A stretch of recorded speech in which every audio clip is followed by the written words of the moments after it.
Welcome everyone to Every Woman Empowered's Chick Chit Chat. And I am your host, Shauna J. Cerniak, the founder of Every Woman Empowered. And today we have with us Jani Galarno, international artist and resident artist for Every Woman Empowered. And Neela Janu, certified laughing yoga instructor, founder of Let's Laugh Yeg, happiness ambassador to Every Woman Empowered, and sitting in front of Agnes Fribriant's photo of Parliament.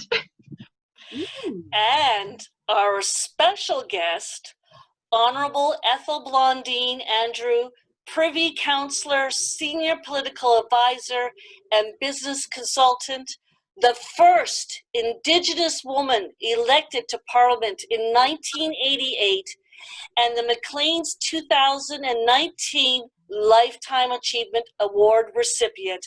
Please help me welcome Ethel Blondin Andrew.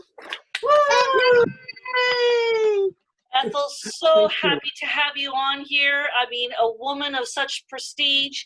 You have broken ground where no others have gone, and we just want to thank you for being a part of our special June Indigenous month, and we just love having you here. So thank you. So ladies, we're going to get right started with questions, and we're going to have Jani go first. Oh, I'm going to go first. Okay. So, Ethel, as a groundbreaking politician, what would you like to see the future of Canadian politics to be? Well, I want the government to take the opportunity at this point during this major pandemic to rethink things. We've had a major pause in the way life has gone forward, in the choices we've made, in the policies we've set, in the priorities we set as a country. And all of a sudden, it came to a screeching halt. And it inadvertently created an opportunity for people to think, stop and think, stop and remind themselves of what's important. And I think in politics, we need to do that as well. We need to review, because nothing is forever. Things aren't static, things change all the time. And this is a great opportunity for the future to look at what the role of family is, what the role of individuals are. How do we look at issues like climate change, conservation, protection of special places, the role that people play in the daily lives of everyone in the country? What's the role of healthcare? How do we look at science in a brand new way? We need to be able to put our best people out there, and we need to invest. We can't leave anything to chance. We have to make calculated moves that are going to help us if anything like this should ever happen again. Yeah. Take more action, be proactive. Absolutely. Yes. We need to be on the cutting edge in terms of research. We need greater cooperation and preparation.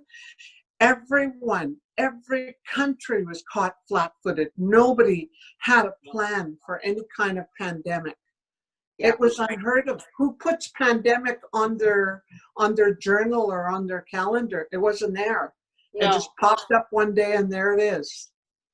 Yes, you're right. I certainly didn't plan for that. No, exactly. So, Ethel, I can tell you're very passionate about politics. Let's go back to the beginning. What actually sparked you to want to get into politics? Well, I was a civil servant. I was a teacher. I started out as a teacher, so I had a very inquiring mind. And I was very hands-on, and I went to places. My first job was in Tuktoyaktuk, Northwest Territories, a place I'd never been before. And I've been in other places. I taught. I became a curriculum specialist. I worked as Assistant Deputy Minister for Culture. I was into the arts and music and all that. And then I went on to the public service in Ottawa. I became a senior civil servant with the Public Service of Canada. Then I went back north And then I was elected. But I wanted to make a change. My boss, when I was an ADM, told me, "You're too pronounced on policy. You're not a politician. You are a civil servant. You are a good soldier. You do the work that the ministers want you to do. And if you can't do that, if you can't mind your P's and Q's, you have to put it all out there and get a mandate that allows you to be in charge of what's going to be designed as policy." Wow. So that's what I did. And, So, sorry, go ahead. oh, I mean, it just, it comes down to, we can say a lot of things in our life. We can wax and wane eloquence. But if we don't make the tough choices that put us in the places that have influence, then it's all for naught. Everybody knows the issues. Everybody knows the problems. We want to know what some of the answers and what are the challenges we face to get to those answers. Right. Absolutely. So, in your time as a politician, what do you feel like was your biggest contribution or maybe the most memorable policy that you are involved in? Well, I ran a $1.6 billion training program for Indigenous people. And it was my intention to keep that money away from those who would take it and make it theirs, like the provinces and territories. It belonged to the Indigenous people. They should set their training and learning opportunities, and they should be deliverers. So we made a memorandum of agreements with the Métis, the First Nations and the Inuit, the Native women, and the friendship centers. And we had a divide between the rural and urban Indigenous people that lived in the cities. We want to make sure everybody was covered, that it was inclusive and representative, and that's what we did. So that was one thing I was very proud of. I also worked on the constitutional committees. I was on almost every constitutional committee that was going on at the time of Meech Lake, the Charlottetown Accord, the Baudouin-Adobe Committee, the Castonguay Committee, all of these things, and the Charlottetown Accord, all of these things I was on those committees and played a role in. So I'm very proud of pushing to make a better place for women, pushing to make a better place for Indigenous people, and to make sure that everybody's included and represented. To me, the Constitution is like a mirror. If you look into it, you have to see yourself. If you don't see yourself, then it's not representative. It does not include everybody. And that defies the Charter of Rights. It's there for everybody. So I like to think my role there. I also provided an opportunity for Indigenous people to come to Parliament and never walk away without not having to see who they want to come and see. They couldn't see the minister they wanted. I would welcome them to the Hill and have a meeting with them. So being representative was something that I enjoyed doing. You know, what you talked about, you know, being a part of it, like, I wish more politicians would take, you know, those words, those very sage words and you know, implement them today. You know, it's I look back and, you know, you were around when Pierre Elliott Trudeau was the Prime Minister, and now we have his son, Justin Trudeau, as the Prime Minister. What do you think are some similarities that they have as rulers of our country, and what do you think are some differences that they have between the two of them? Well, they're father and son, and viscerally they have an appreciation for the arts. They have appreciation for literature. They have an appreciation of what a tremendous tool information is. Information is a tool that helps to design and shape policy, that helps us to design programs that are active, proactive, and not passive. Like, instead of having unemployment insurance, we now have employment insurance. Right. That's active. Instead of institutions taking taking the majority of the dollar to uphold what's in the institutions. They actually put 80% or more of the dollar back to the public and the consumers and the clients that they serve. That's very good thinking. Now, between the young and the old, Mr. Trudeau lived in very different times than the young Mr. Trudeau is living under now. Different challenges, different times, different thinking. Society has changed. We have laws that didn't even exist then. Fair enough. And it was Pierre Elliott Trudeau's expansive capacity to bring in, they call the three wise men from Quebec, Yes. Gerard Pelletier, I think it was Mr. Marchand from Quebec, as well as Marc Lalonde. They were the designers, they were the grand thinkers. And then he had a team that implemented. So they would bring him in ideas and he would go over them. Well, all that's changed because we have an information society that's just has taken quantum leaps in terms of the amount of information you got to synthesize, the amount of information you got to process. That's all different than back then. So things were at a slower pace. You took the time to think and put forward a vision. Now things are happening very quickly.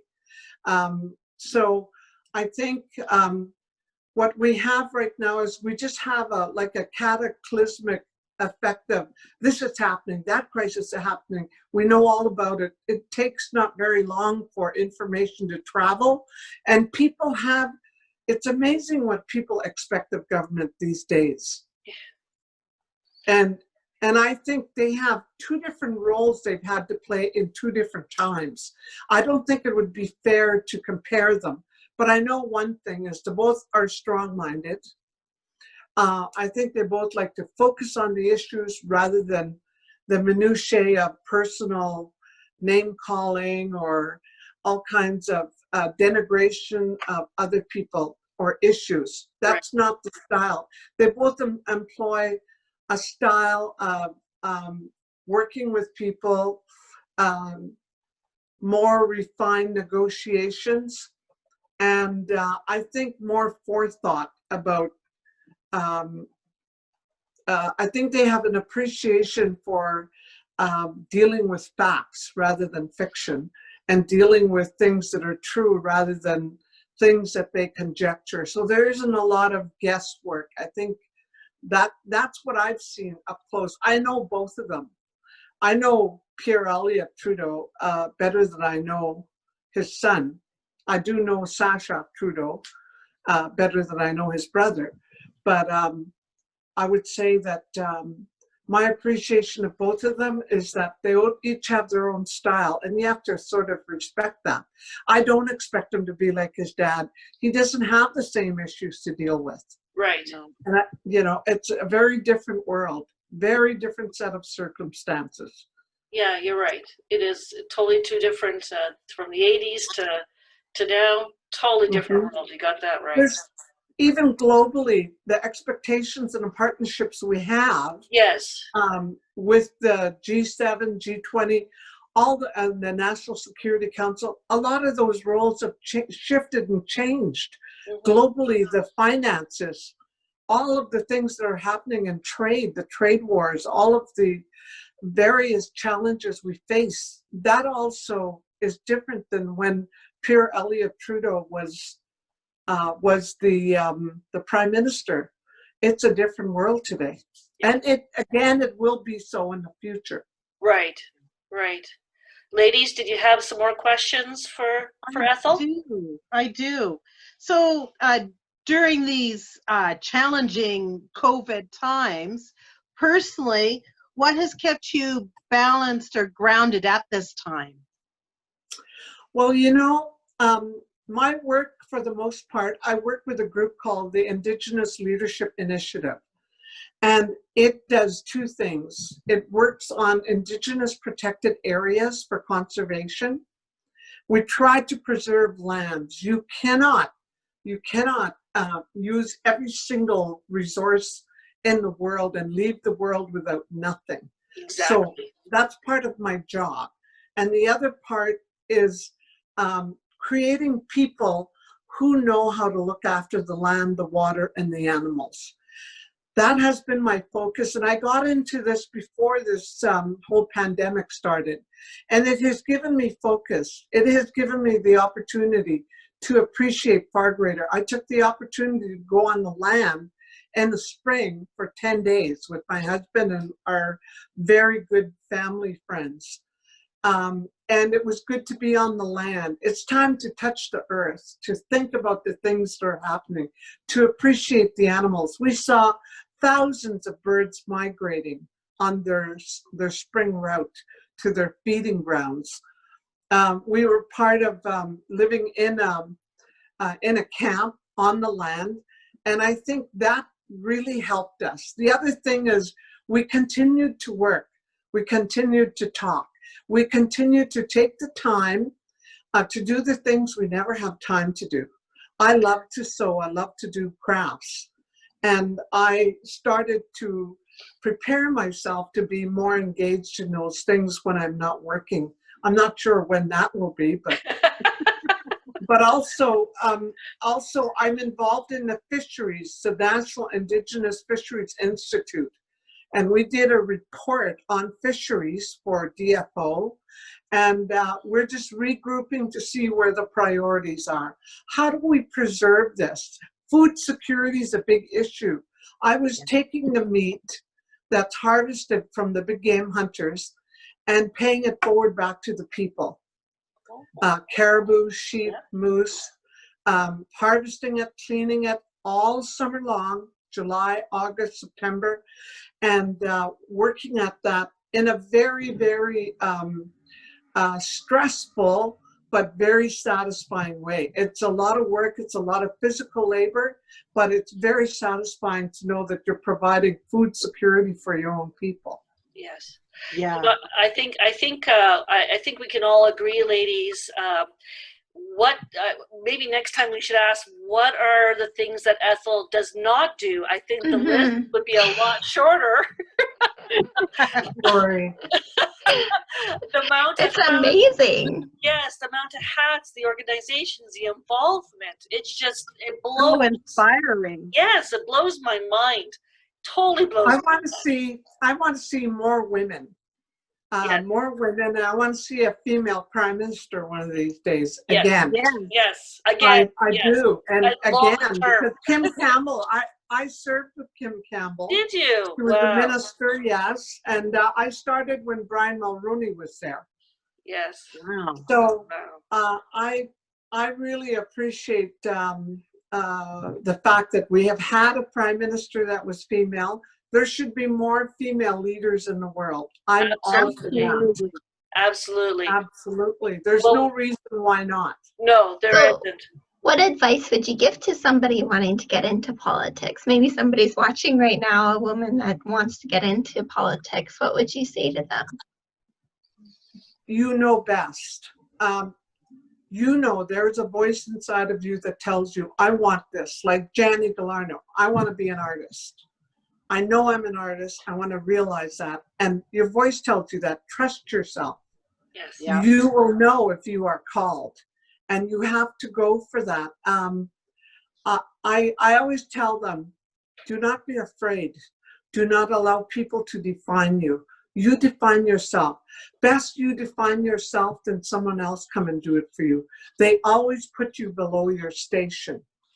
Right. So take yourself, build yourself up, and drive your show as far as you want it to go. And it's endless.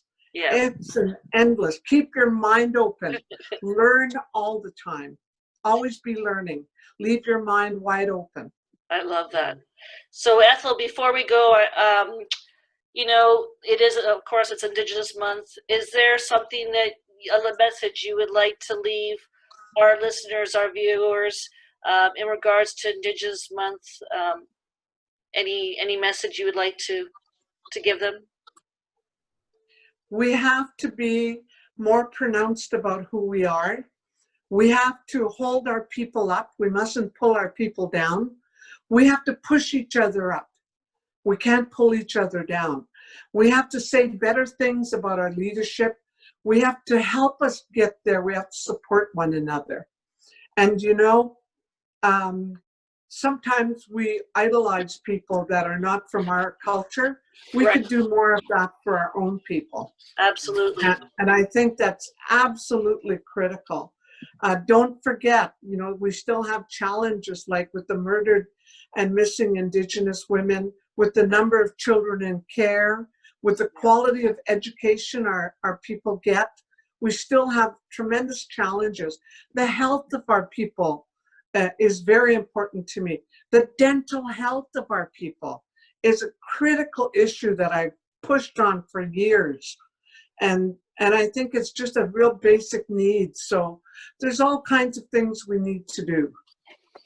You know, I was reading, and there was a quote that you said, and it was, "The way you treat people will be the way you will be remembered." And I just got to say, Ethel, on behalf of all of us here, of Every Woman Empowered Chick Chit Chat, I just want to thank you for taking part today in our show. You have impacted Canada. You have impacted me as an Indigenous woman. And I just want to thank you for all the contribution you have given to us here in Canada. And to have 100 people like you, Ethel, would only make this world even more incredible. So thank you for being you, and thank you for being a part of this show. Thank you. So Thank you very much. thank you very much. Hi, and take care. Must you Thank you.